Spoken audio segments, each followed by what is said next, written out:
Hey, and welcome back to the Your Berta Geotechnical Center series. And today, Dr. Carey will give us a presentation about the effects of soil gradation on the liquefaction, triggering, and deformation response of the embankments. And here is a short bio for Dr. Carey.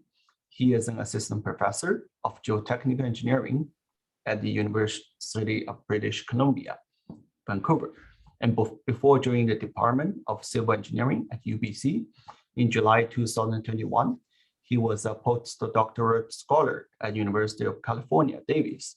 He has a degree in geotechnical engineering in UC Davis and a master's degree in structural engineering and civil engineering in OSU. And his work focuses on the development and the use of the system-level experiments to mitigate the impacts of natural or anthropogenic hazards on the building environment. And these experiments are used to elucidate specific system-level behaviors to bridge key knowledge gaps and to develop benchmark data sets to validate numerous numerical tools. And Dr. Carey has been awarded for a lot of rewards. One of them is the 2018-2019 receipts of the EERI, FEMA, NEHRP Earthquake Hazards Reduction Graduate Student Fellows. And he is also the receipt of the 2019 IDRIS Award for the excellence in geotechnical engineering. And without further ado, the stage is yours, Dr. Carey. All right, well, thank you. Hopefully everyone can see my screen. I can't see you, so as soon as we do the... It's good, we can see Good. that. All right, perfect. Well, good morning, everyone. Thank you for giving me the opportunity to speak with you today. I'm excited to be with you, although it be virtually, but that's, I think we could connect with more people that way. As mentioned, my name is Trevor Carey, and I'm an assistant professor in the civil engineering department here at UBC. Prior to UBC, I was at UC Davis for my postdoc and PhD. And a lot of the work that I'll be talking about today will be actually started during my postdoc and has really followed me here at UBC. And some of the future works I'll end on this presentation are things that I'm starting my lab and working on. So my co-authors for this work that kind of helped with this work initially and are still kind of advising me on some of this is Anna Cheradonna, Dathan Love, Jason DeYoung, Katerina Ziotopoulou, and Alejandro Martinez. Let's jump into the kind of the motivation of why we're here today and kind of what I'm talking about here. So shown here are a few of the really well-known case histories of liquefaction, some really kind of iconic photos of that. So on the top, we see the liquefaction at Moss Landing following the 1989 Loma Prieta earthquake. The middle set of photos is from the Canterbury earthquake sequence in and around Christchurch, New Zealand from 2010 to 2012, where we saw pervasive liquefaction and potentially reliquefaction several times during that earthquake series. And in the bottom, we see the Port of Kobe following the Kobe earthquake, which was really damaging and suspended port operations for many, many years to come. So these are some of the kind of the iconic photos that we see of liquefaction. And those case history observations are very, very important because we use that data to inform really our analysis methods, and this would be engineering analysis, and then our research efforts. And so we take these case history observations and we're looking at the elemental behavior. And this elemental behavior could be just simple triaxial tests, monotonic, cyclic, DSS, or hollow torsional shear. Oftentimes we're using the soil from these specific failures or a representative test sand such as Ottawa F65 or some kind of other research sand. We use this case history data to inform on our analysis procedures. Shown in the middle plot there is the iconic liquefaction triggering curve, where we have the strength, which is given by cone tip resistance, and the demand, CSR.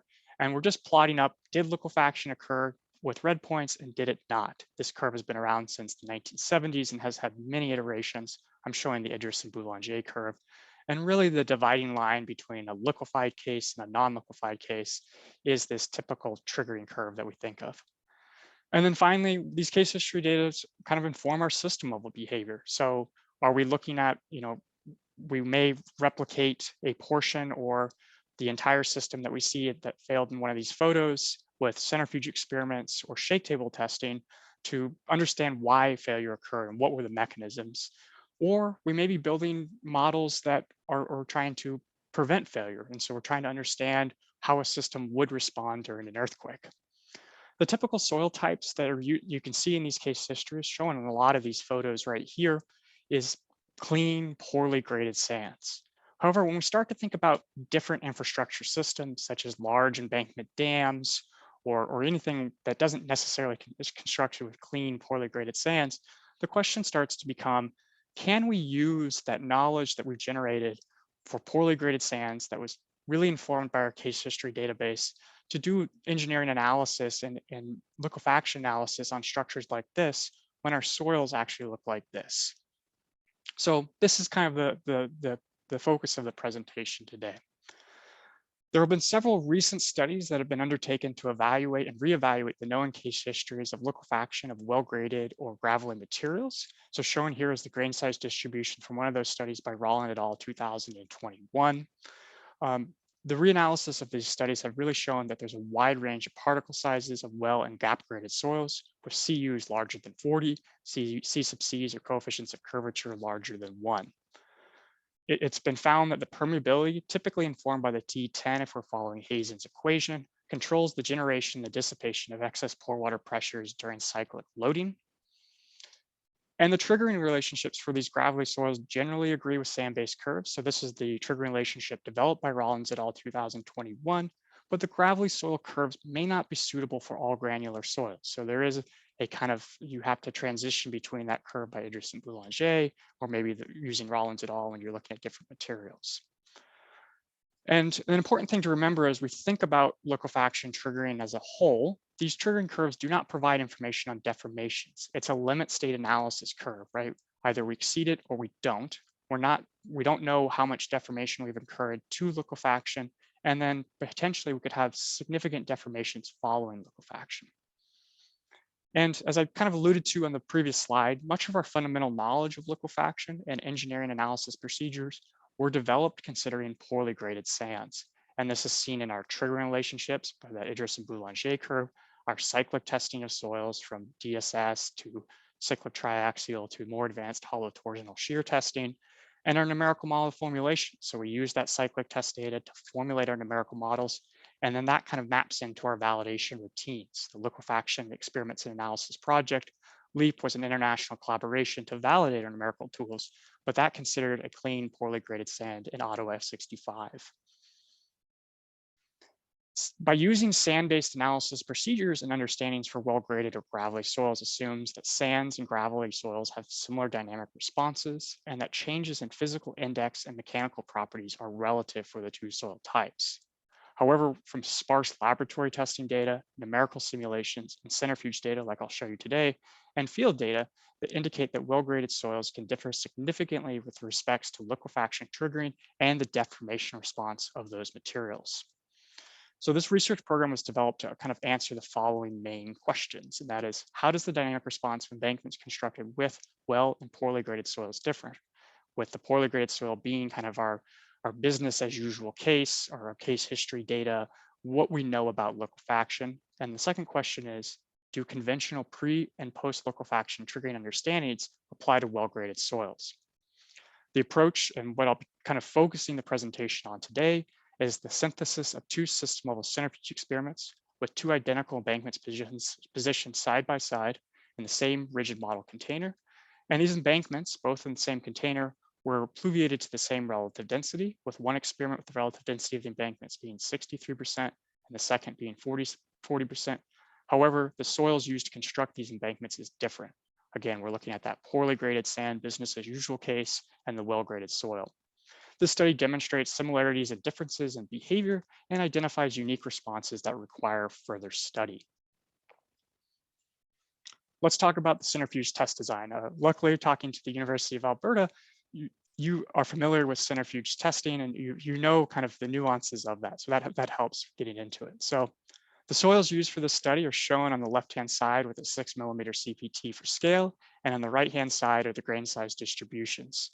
The 100A sand is the poorly graded sand that's being used, and the 25A BCD is the more well-graded material. And you can see here much larger particles here in the 25 ABCD material, whereas the 100A tends to be a lot more uniform and consistent properties throughout. The 100A properties had a CU of 1.68. The void ratios of that material are typical poorly graded sands at the test densities, 0.69 and 0.76. However, the 25 ABCD material was much more well graded, CU of 7.45, with the void ratio ranges at the testing densities of 0.39 and 0.45. The permeability of these two materials was directly measured in the laboratory, and it was found that the 100A was twice as permeable as the 25 ABCD material. This will be important when we start to think about the excess pore water pressure generation and dissipation. Shown here in the bottom two curves are the dry density ranges. I apologize, it's in imperial units. It won't matter too much for what I'm trying to tell you here, and the void ratio ranges of these two soils. So what I want you to really pull away from this is even at its densest state, the 100A, which is shown in red here, it will never have the same void ratio of the 25 ABCD material, which would be at its loosest state. These void ratio ranges don't overlap. So keep that in mind. However, both of these soils are at the same relative densities for these tests. The centrifuge experiment was designed and run using the 9-meter centrifuge at the UC Davis Center for Geotechnical Modeling, and the geometry of the experiment is shown here on the right-hand side, both in plan and elevation views.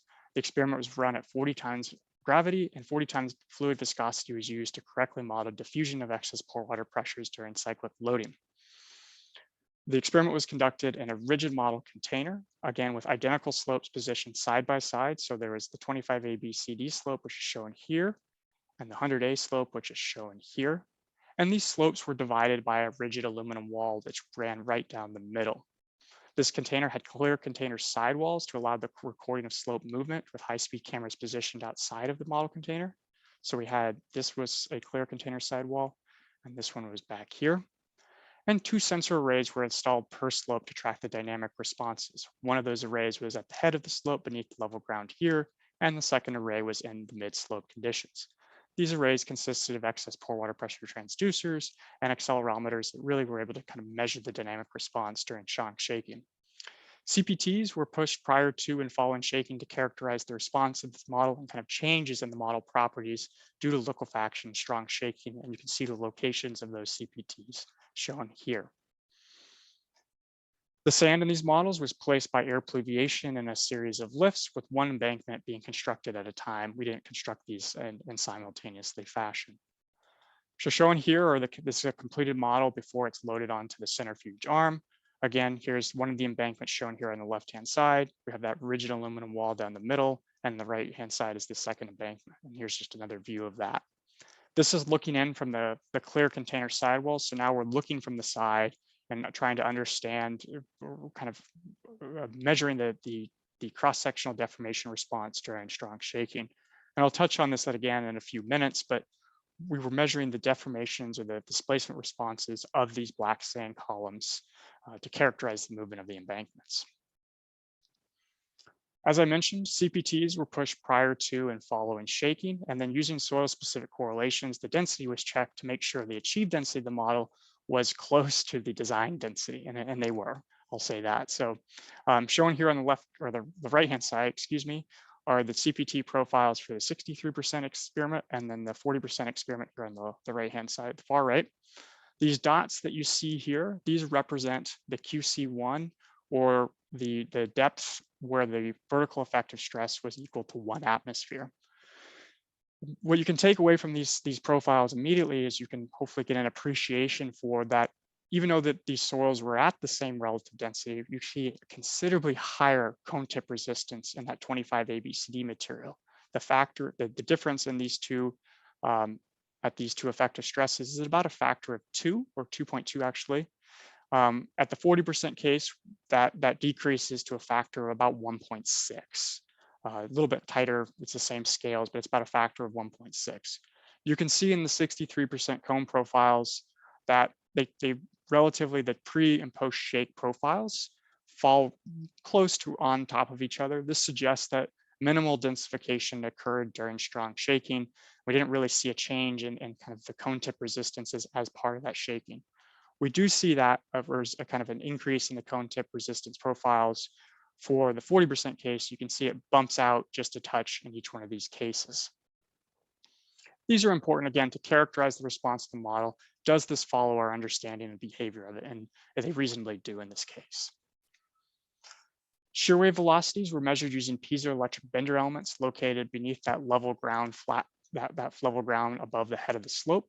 And these bender elements were used to measure shear wave velocities, which I've shown here in the table, and used to calculate the G maxes of the particular embankments. You can see for the 25 ABCD embankment, we have higher shear wave velocities, which then propagate into higher G maxes. The G maxes are also higher in that material because it's a denser material. Think back to those void ratio ranges, right? Where at a lower void ratio, it's going to be a denser material in those cases. The input motion used to simulate earthquake shaking consisted of a 1 Hertz sine wave that I designed, and that's shown down here below. This is actually one of the recorded motions from the centrifuge experiment. This design of this motion consisted of a linear ramp of increasing magnitude cycles, a hold at a constant PGA, and then an exponential decay of the cyclic magnitudes. And this motion was designed to kind of mimic a Hasid plot, which is a plot used to look at the distribution of energy within an earthquake motion and really avoid sudden starts and stops in earthquake shaking that we can do in the centrifuge, but that may not translate to the actual built environment. These structures aren't just going to suddenly feel their maximum PGA in one cycle. The ground motion sequence, typically these experiments are really challenging or time consuming to build, so you want to get as much out of them. So we did a ground motion sequence, which consisted of 4 different events, and those 4 different events consisted of 3 different motions. The only differences in these motions were the number of hold cycles shown here and the number of decay cycles. As we went further through the ground motion sequence through shakes 1 through 4, we increased the number of cycles and increased the PGA of the shaking, hence kind of the energy that we delivered to the model was increased. So shown here is each one of the shakes for both of the models with a PGA. This is the realized or the measured PGA at the base of the model container, and the errors intensity, which is just a measure of intensity parameters, but also considers the duration of the motion as well. Due to time constraints and the fact that I only have an hour slot, I'm only going to really focus on the results from shake number 3. Shake 1, 2, and 4 show similar trends as I'm going to present to you today, but I'm really only going to show you the results from that just so we can all get out of here at a reasonable time. Shake 3, again, that was this motion that you see down here. So, and the forthcoming results, it will be actually using, this was the input motion used to show that. So the comparison of the experiments that I'm looking at, again, we're comparing 2 tests and soil types using a 2x2 matrix. There are 4 embankments total. So we had the 2 soil types, 100A and 100B, at the 2 relative densities. Again, to limit the discussion here today, I'm only going to be showing you the results for the sensors near the surface. And this just kind of paints the clearest picture of the differences in the dynamic performance of these embankments. Again, see similar trends as you go deeper, but just to focus in and clearly show what I want you to see today, I'm just going to focus on those shallow sensors. The level ground condition results I'll show with this burnt orange color, and then anything in the sloping ground condition will be given with this blue. And again, this was the ground motion to use the results we will see. So I'm going to start with the excess pore pressure responses, and then we'll move into the acceleration traces, then deformations, and then looking at the pre and post liquefaction triggering using the data that I've already presented. So present the data, and then we'll kind of use the engineering analysis to understand the responses to these materials. So shown here is the grid that was used to compare these. Up here in the right-hand corner, there's a little cartoon of the locations of the sensors to give you an idea where everything's at if you get a little bit lost. I understand I'm moving kind of quick today on this results, but I just want to try to fit everything in for you. And in this grid, each one of these rows is a test relative density. So the top row is the 63%, and the bottom row is the 40%. And then in each column is a soil type. So 100A in the left-hand column, 25 in ABCD and the right-hand column. I'm going to talk about the upslope conditions first, and then we'll move into the mid-slope. And one thing before I start really showing results, and before you're looking at the results, and I want you to kind of evaluate these results, not just as a one frame at a time, thinking about the fact that the excess pore pressures inform on our accelerations, which inform on our displacements, and they're all interconnected with each other. So receive a response in the excess pore pressures, we should see something complementary in the displacements, and we should see that in our acceleration responses as well. So let's start with the upslope conditions here. So shown here is the excess pore water pressure response. Before we kind of talk about the behavior that we're seeing, we'll talk about the plots itself.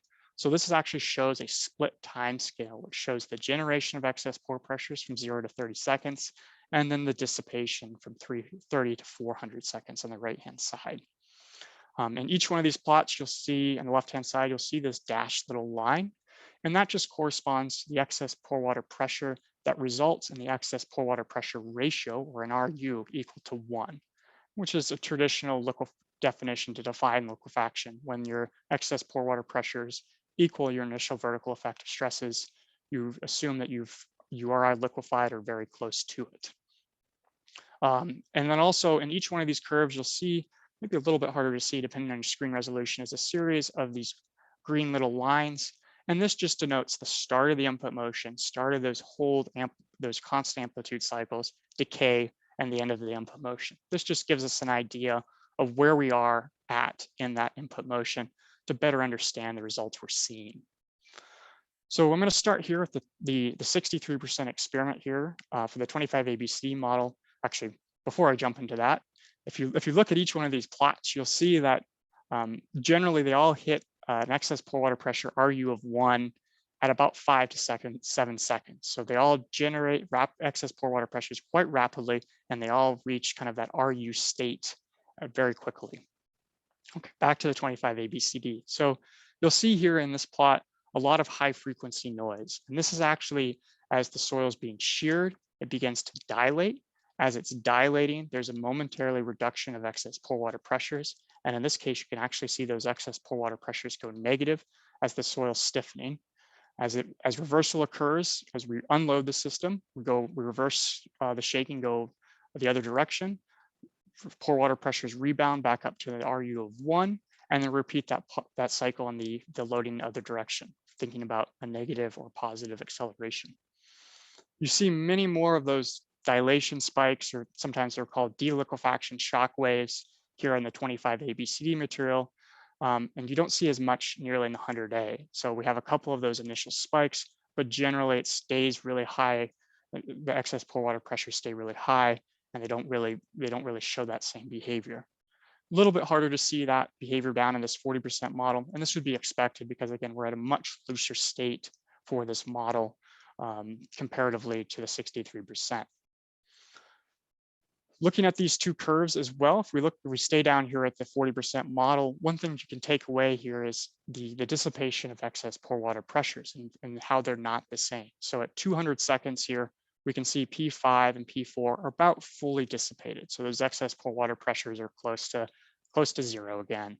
However, if we look here in the 40% model, the 100A 40% model, you'll see that they still have some elevated excess pore water pressures.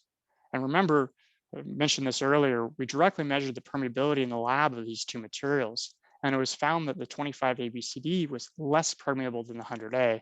And conventional wisdom would kind of suggest that we would have increased times or kind of more rapid generation of excess pore water pressures, and it would take longer for those excess pore water pressures to dissipate.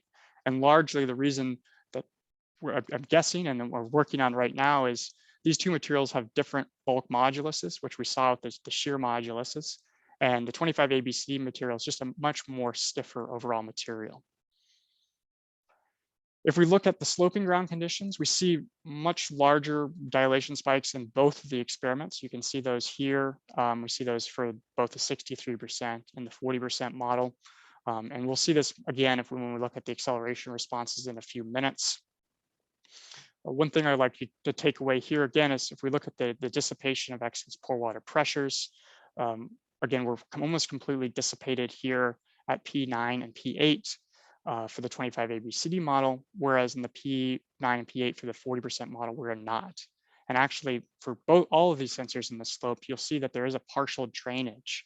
You can see once the motion starts to decrease in cyclic demand, we start to go into that cyclic decay, those long, slow reduction a long, slow reduction of cyclic amplitude, we start to see drainage of that. So these are actually a partially drained state. So to measure that, to thinking about it more than just looking at time history and trying to eyeball stuff, the duration of excess pore pressures were above a RU of 0.5 was measured. So shown here, this is what I mean by that. If we have the curve, we generate that, and then we have a dissipation. So just measuring the time above an RU of 0.5. What's the time from these two red dots? And that's shown here for the two experiments for all the sensors and beneath the level ground here. And for both, the 40% experiment is shown here with this dark red, and the 63% experiments kind of with this more tan color down below. And you can see for both experiments, the 25 ABCD material has much lower durations of excess pore water pressures, kind of above an RU of 0.5. And for both of these experiments, that difference is a factor of about 0.2. And the fact that this stays constant with depth makes sense because this is a one-way drainage condition, and we can only really drain from P1 to P5, so as we get shallower to the soil surface. All right, so now let's look at the acceleration traces of these two responses. So shown here is the acceleration response for the flat ground. Again, have the same marks here, just a little bit different time scales to show kind of the start, the hold, the decay, and the end of the input motion. So looking at here, you can see in all these figures, you see these large spikes in acceleration. And this is again related back to those deliquefaction or those reduction of excess pore water pressures that we saw in the previous couple slides. And basically, again, as the soil starts to stiffen, the shear wave velocity increases in that soil, and the acceleration or transmitting shear wave that's going from the bottom of the container to the soil surface is transformed into a large sharp wave front and causes these pulses you see here. You can see there's many more pulses in the 25 ABCD material, much sharper. They have both positive acceleration and the negative acceleration. However, we look back to the 63% model, we get a couple of those large pulses early in the motion, but we largely see attenuation of the ground motion. As we go a little bit deeper, it's not quite as attenuated, but there is attenuation. If we look down here at the 40% model, you see similar trends, just much sharper relief. Several quick dilation pulses in the 40% model, but overall, that shear stresses are very well attenuated, and it's not really transmitting anything to the soil surface. More softening in the 40% 25 ABCD model, but not nearly as what we'd see in the 100A. We look at the sloping ground conditions. We see kind of results that would corroborate what we saw in the excess pore water pressure response. Again, so we saw many more of those dilation spikes or reductions of excess pore pressures, and we see that across the board. One thing just to kind of draw your attention to is if we look down here for the 40% experiment, while the 100A material has dilation spikes, you can see they're kind of a little bit more irregular, both in terms of frequency and in magnitude.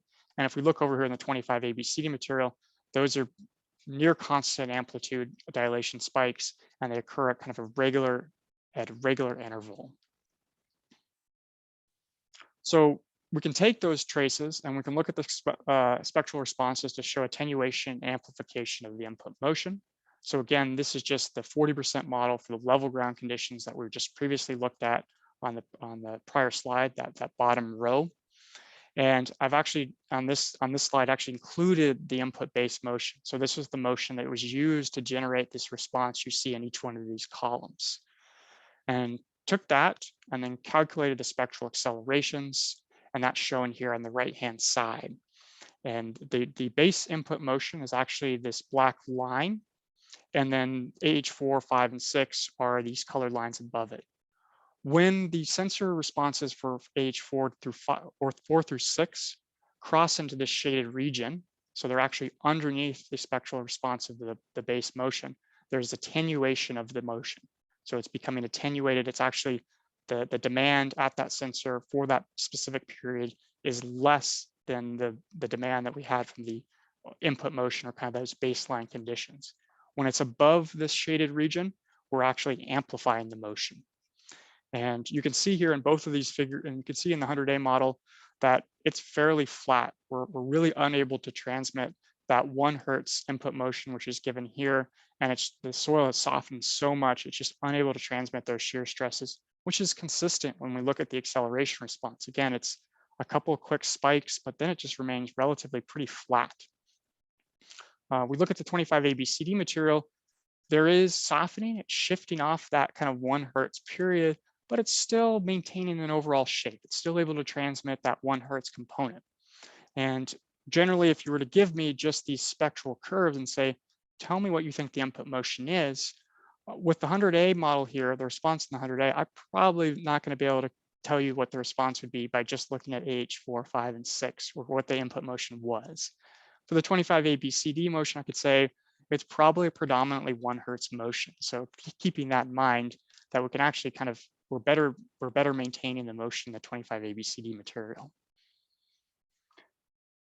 We can look at that now we looked at that for the 40%. Let's look at that for the DR 63% experiment. And you can see, again, as we saw in the acceleration responses, a little bit better response from the 100A material. It's better able to transmit those shear stresses to the soil surface. But one thing I want to draw your attention to is the 25 ABCD material. And you can see we're just stacking up the cyclic demands. So at the ground surface, we're getting a spectral acceleration of almost 2.5 Gs, which from the base input motion it's about a little less than 50% larger. So that's something to keep in mind, is it really started to amplify that. Why is that important? Well, if you designed your embankment using information that would say that your soil would respond this way, so if you're using that poorly graded sand as our base knowledge and our understanding of how materials respond during liquefaction, you would be missing this. So you would actually, it's an unconservative design assumption by assuming that this material 25 ABCD would have the same behavior as the 100A. So keeping that in mind, and that's kind of one of the things we wanted to identify with this research program. We'll talk about the embankment displacements and strains now. So 3 high-speed cameras were positioned along the slope and recorded the positions of the colored sand columns during strong shaking and liquefaction. Again, this is looking through that clear container sidewall at the embankment geometry and tracking the positions of these black sand columns. This is a view of the centrifuge model actually on the centrifuge arm, and these are the high-speed cameras shown here. Again, we were recording through that window. Here's the embankment geometry, and then these were the black sand columns. Indirect lighting was used to correctly kind of provide lighting to the model, but without washing out the images or being too much glare. And so this was actually one of the views from the camera looking at those black sand columns. So the videos of deformation and the deforming embankments were converted to images, and then using GeoPIV-RG, which is an image correlation analysis software that's been used extensively in centrifuge testing and geotechnical applications. Displacement time histories and strain time histories were generated. So I'm going to show you those deformation time histories as a little bit of a video here. So these are the positions of the black sand columns. You may ask, why is there more on the 40% model? That was just the second test we did in the sequence. And so I actually added more of those columns to better show and visualize the deformation pattern. So this is actually a short little movie of this. The displacements have been amplified 10 times, and the vector length of corresponding to 1 meter of displacement is shown up here. So I'm going to run this, and then I'll back it up and we'll run it one more time so you can see that. And so these are the deformations that are being incurred real time.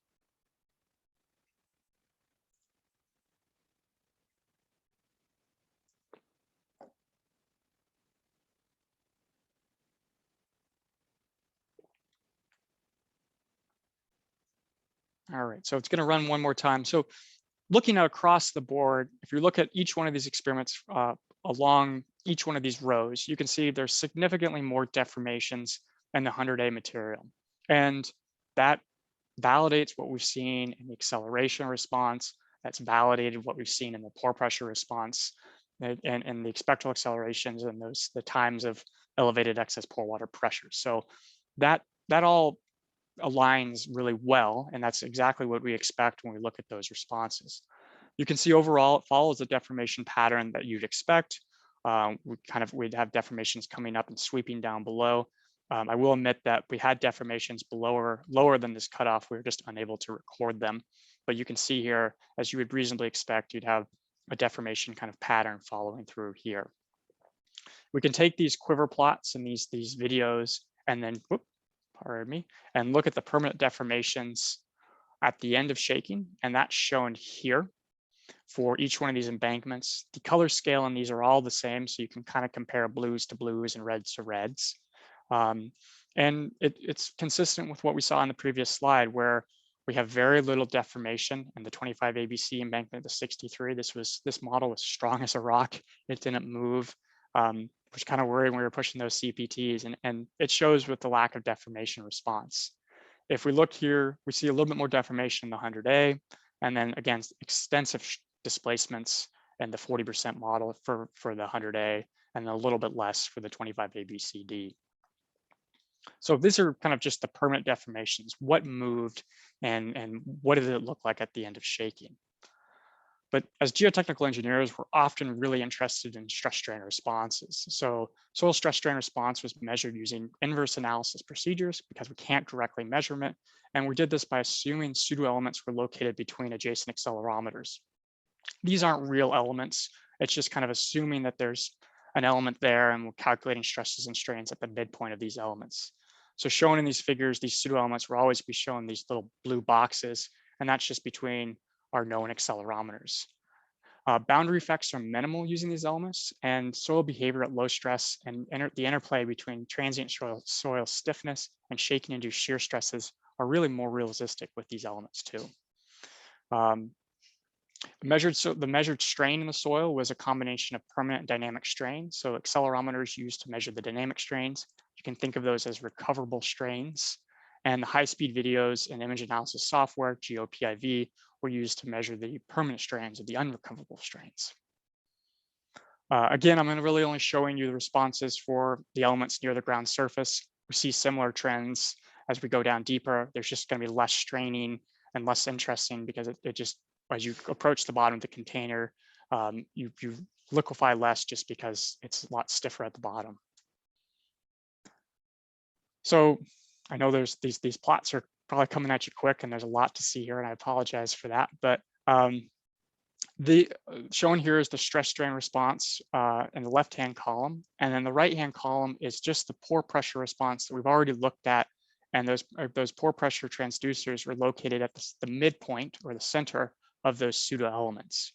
This color scale from dark blue to red is just used to correlate in time the excess pore water pressure response to the response that we see in the stress strain figures. Otherwise, we wouldn't actually be able to see when we're starting to dilate and when we were able to when the behavior occurs in that stress strain response. So you can see here, again, these are those dilation spikes that we observed we're looking at just the excess pore water pressure traces. And you can see that really clearly here. And as the soil starts to dilate, excess pore pressures decrease, and the soil starts to stiffen, and it resists straining. And this clearly shows in the 25 ABC model, we're resisting straining, we're resisting movements.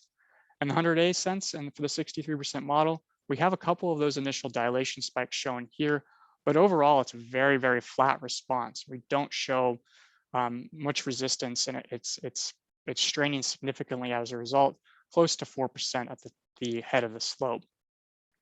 For the 40% model, less dilation, the 25 ABCD, consistent with the acceleration and the pore pressure responses here, but it still has a small resistance and still is able to dilate a little bit and prevent downslope straining or downslope, yeah. And then in the 100A model, you can see it's a relatively really flat response. It's a couple dilation spikes early again, but relatively it just strains. There's no resistance. So that was for the level ground. Now we can look at the mid ground. And similar behaviors as we'd expect. We see these dilation spikes. These dilation spikes are present in both the 100A and 25 ABC material. As we start to strain downslope, which is in positive strain in this case, we begin to dilate and we're arresting further downslope straining. For the 40% model, we're getting close to 10 to 11% shear strain shown down here, whereas in the the 25 ABCD model, we're seeing much lower strains consistent with the displacements, quiver, and contour figures. Okay, so looking at that was the data, kind of the performance of these models. Now I'm going to kind of pull the data apart and say, well, what is the pre and post liquefaction triggering observations, and kind of trying to evaluate our understanding of that and what that looks like. Stress strain and excess pore water pressure responses for the pseudo elements located beneath the level ground were assessed to establish when the liquefaction was actually triggered at that location. And that was done using that RU criteria, just that kind of the standard definition of liquefaction, but then also following a strain criteria, the 3 to 3.5% single amplitude shear strain.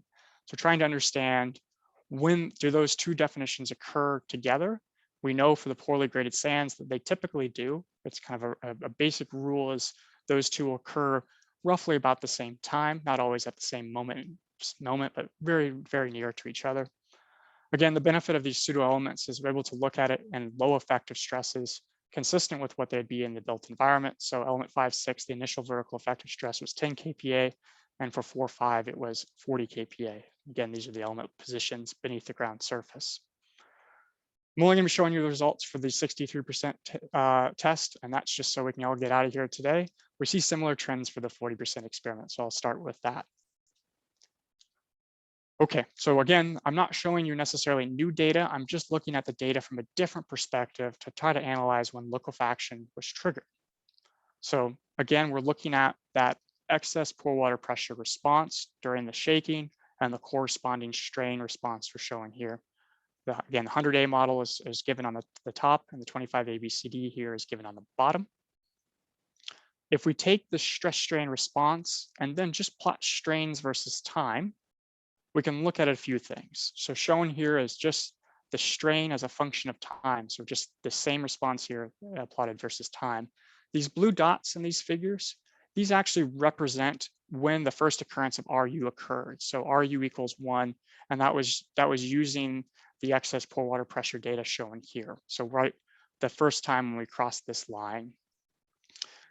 You can see for the 100A model, we reached an RU for both of these materials. Again, we reached an RU relatively about the same time. They're not exactly the same time, but you can see we reach an RU in the 100A model, and then we quickly start to strain to 3.5 to 4%, consistent with our understanding of the kind of the co-occurrence of these two mechanisms of liquefaction. So we hit an RU of 1, we hit 3 to 4%, we actually die off, and that's just because the soil is starting to soften.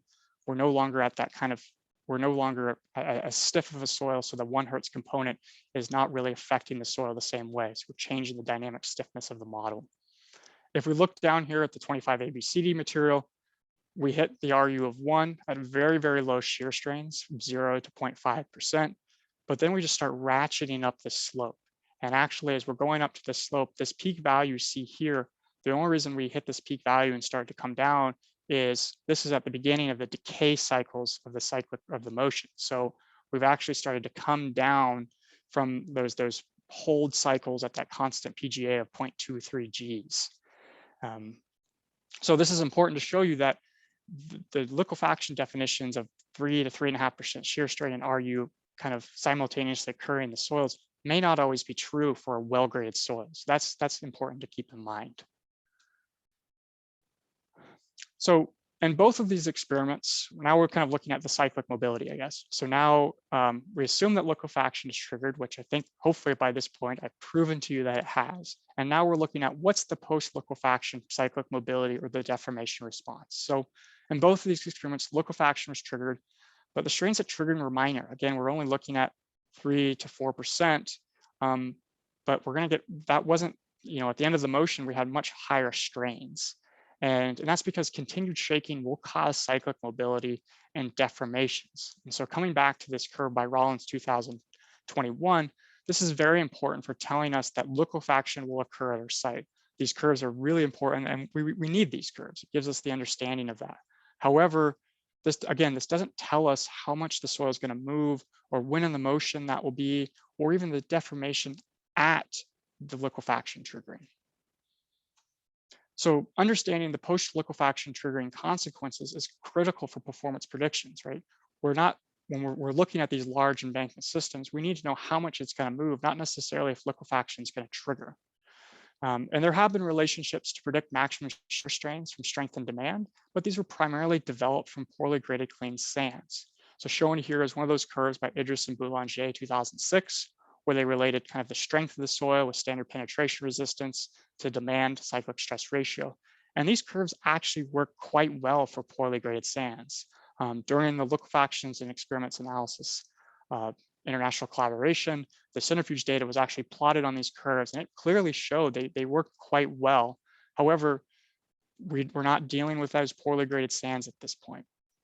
So the question is, under elevated excess pore water pressures during continued shaking, how do deformations occur? And a quick aside, why is this important? Why do we care about continued shaking? So the earthquake hazards in British Columbia is a combination of crustal earthquakes, so the California type earthquakes, small duration motions, and the mega thrust earthquake produced by the Cascadia subduction zone offshore. These long duration mega thrust earthquakes have increased energy. They have larger long period energy. So a long period energy disproportionately affects systems that have longer natural periods, which are typically embankment dams or large embankment structures. And the case history observations of liquefaction from long duration shaking is very, very limited, just because these events don't happen on the frequency of shallow crustal earthquakes. A Cascadia earthquake will increase the number of loading cycles that really infrastructures will feel.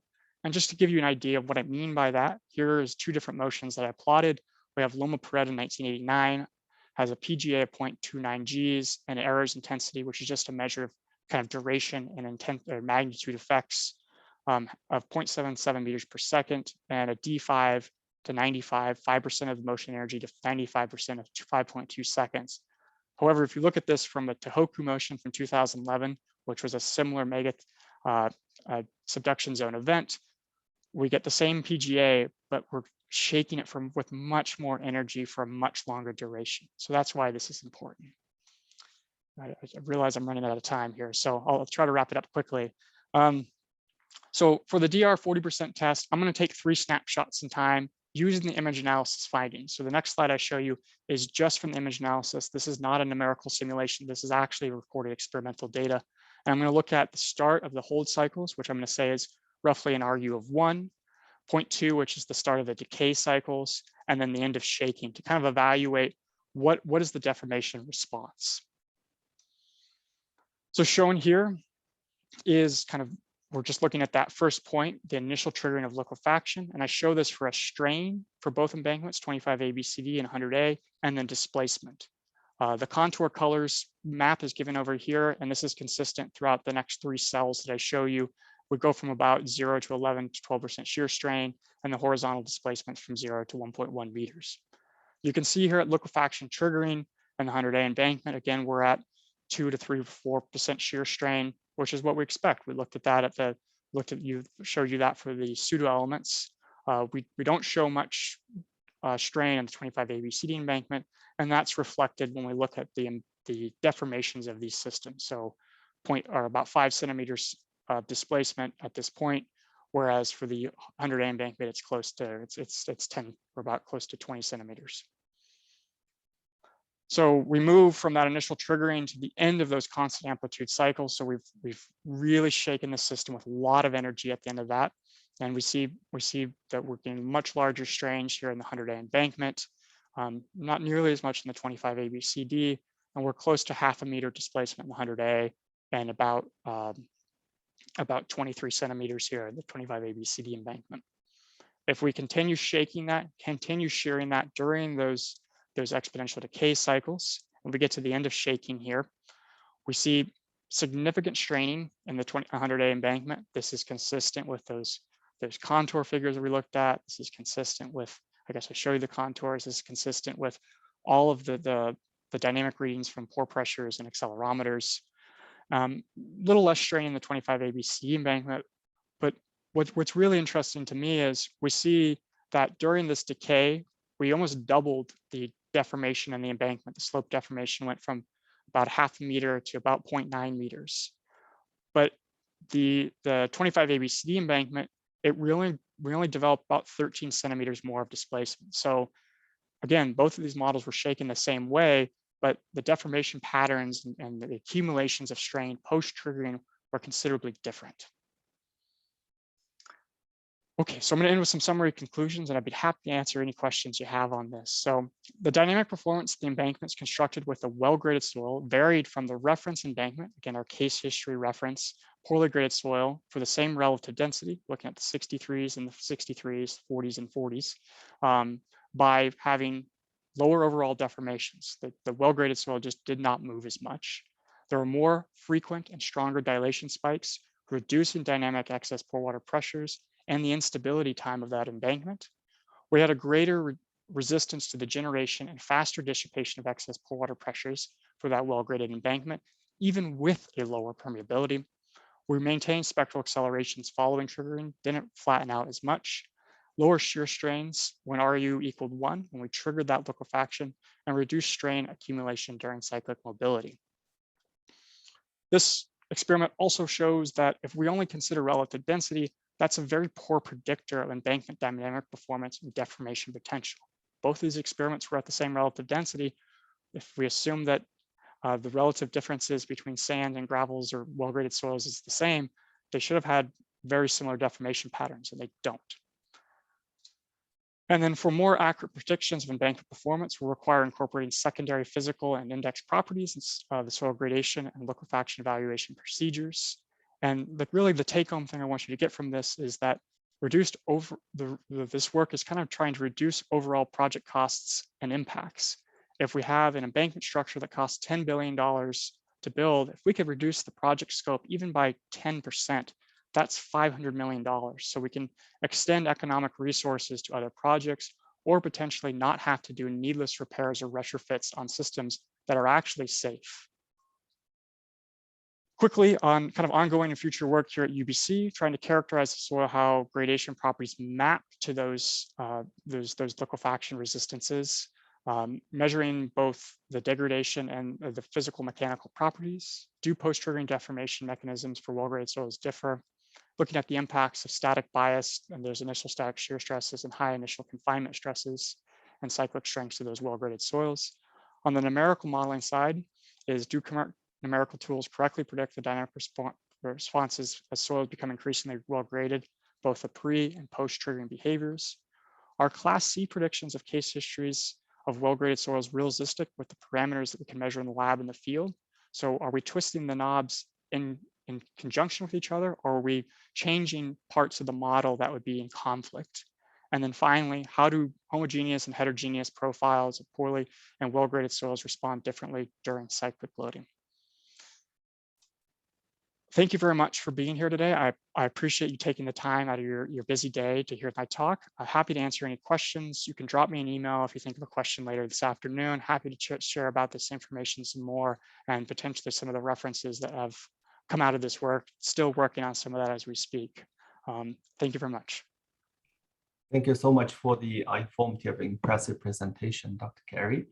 And we do have questions from the podium in the chat box. Maybe Dr. Carey, do you want me to read them, or you directly answer it? Also works fine. Yeah, so the first question is, I'll read the question and then answer it. What is the ratio of the miniature cone to the sand particle ratio case for the well-graded sand? How is this taken into consideration in physical modeling? So yeah, that's a great question. So for the 100A sand, we're actually using a 10 millimeter diameter CPT. And so that ratio was close to about 30-1. So we're not actually worried about that. For the well-graded soil, we are. And the ratio of that was about 4.3 or something. So the ratio of the maximum particle size to that cone diameter. There's been some previous work done at UC Davis to characterize that, and it's found kind of the particle to probe diameter effects from that would give us an elevated tip resistance of about 1.2 to 1.3 of a factor over a condition where we don't have particle to probe effects. Now it becomes challenging to kind of decouple some of that responses that we see in the cone profiles, because in the cone profiles, it's a combination of we're going to have denser particle packing because we're at a lower void ratio, but then we'll also have particle to probe effects in the 25 ABC material. So it gets a little bit tricky to try to fully decouple that, and there's active work going on for that.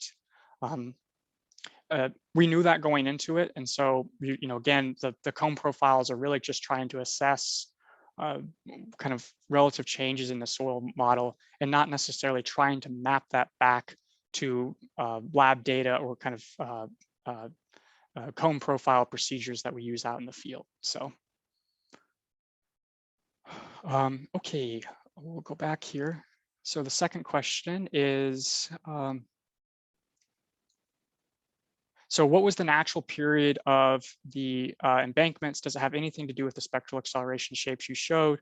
How reliable is the accelerometer data when the soil reaches an RU of 1 due to loss of constraint? So the natural periods of the system, you're testing me here. So it's a little bit hard to define a natural period of the system if we think about 4H divided by VS. And that's just because as we're changing the height of the embankment, we're actually changing the natural period at different phases. And so the natural period for both of the systems was about, it was about 2.2 hertz to 3.2 hertz, depending on if you took it from that level ground condition to the base ground condition. And one of the things that was considered when we were designing that 1 hertz motion was we didn't want to hit the resonance of those systems, because that was just going to really, really shake it. And we wanted the initial demand at that shake 1 and kind of going through that sequence to be similar for each one of the embankments. And so there was checking of that to make sure we don't have embankment natural periods at the same period of the input motion. On the accelerometers, certainly the accelerometers at the ground surface that have minimal confinement will experience, we do get, there is a little bit of a challenge to measure that. To kind of overcome that, those were very lightly confined with a layer of highly permeable sand on top of that. That was to provide confinement to those accelerometers. That sand that was provided on top, though, was checked to meet Terzaghis permeability and piping criteria to make sure we could easily dissipate excess pore water pressures, but not impede upward flow. So we recognized that going into it, and so we actually added a little bit of layer on top of that. Okay, and then, so the next question was, the initial conditions were changed from shake 1 to 4 cases. How do you consider that in the interpretation of the measured data? Absolutely. So I didn't touch on this just due to the time, but each one of those shakes was actually developed to try to kind of hit on a specific mechanism or performance of the embankment. So shake 1 was the elastic shake. So we didn't want to trigger liquefaction. We're just trying to understand the elastic properties of the embankment. So we didn't see too much deformations in that. Shake 2 was just triggering liquefaction both embankments. So we saw a little bit of deformation, but not much. Shake 3 was what I showed you today, and that showed significantly more deformations. We did fully liquefy. We hit that cyclic mobility state, and it, as we start to do that, that slope actually starts to flatten, right? If we could shake that infinitely, that slope would be a level ground at the end of the day. But shake 4, we hit it with a lot, really strong ground motion, about 0.5 Gs, and that was to really get high deformations. And that was just to show what is extreme deformations in each one of those cases. We understand that we were changing kind of the initial conditions each time, but we were trying to do that kind of logically in a very small increment, or not a small increment, but in an increment that would be kind of targeting specific behaviors.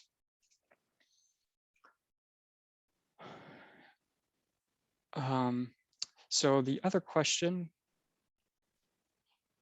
so Gonzalo had, what instrument was used to measure the excess pore pressures, or was this calculated with the measured values of pore pressures and estimated hydraulic pressures? So yeah, we use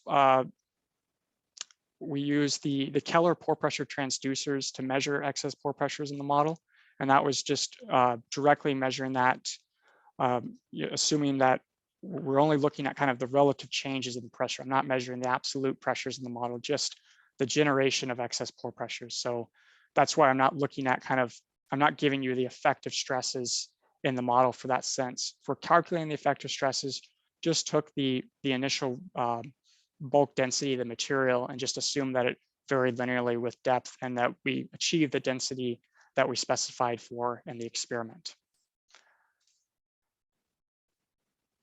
Did you check the effect?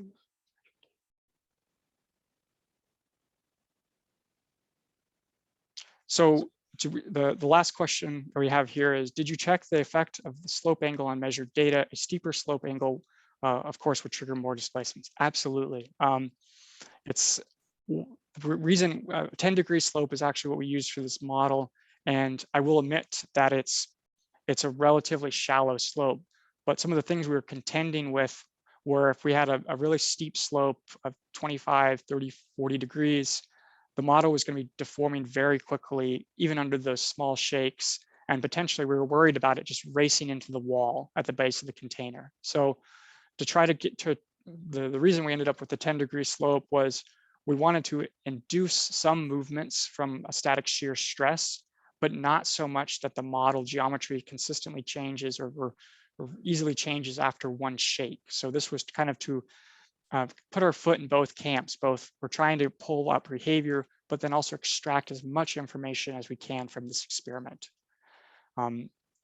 After looking at it further from now, there is trying to understand, and this is one of the things I'm doing as future work, is what is the effect of that initial static shear stress on the deformation response of the embankments or on the cyclic resistance of the soil.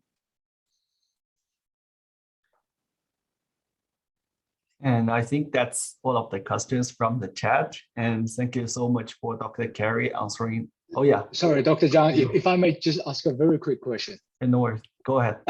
Hello, hi, Dr. Carey. Excellent presentation, wonderful stuff. I just want to have a very quick question about the deformation analysis that you presented in the figure. Was that based on the image correlation, and you basically overlaid the deformation over the original slope profile, or how was that calculated or estimated? Yeah, so the deformation response was using the image correlation analysis. Okay. This comes back to we didn't have too much deformation by the time we started shake number 3. So the original geometry was close to what it was when we moved the model down to the arm. And so, yeah, we took that kind of the recordings of the movements of those columns, calculated stresses or calculated strains and displacements, and then overlaid that with the original kind of as-built geometry. Okay, perfect. Thank you. And yeah, I think it's already 1:04. And thank you so much for Dr. Carey's time. And thank you for everyone attending the Alberta geotechnical seminar. And this video will be posted on the YouTube. And you can check it later if you want to look into details. And you're also welcome to send emails to Dr. Carey to have further discussions with him. And I think that's all for today. And enjoy the rest of the afternoon. Thank you, everyone. I appreciate you being here today.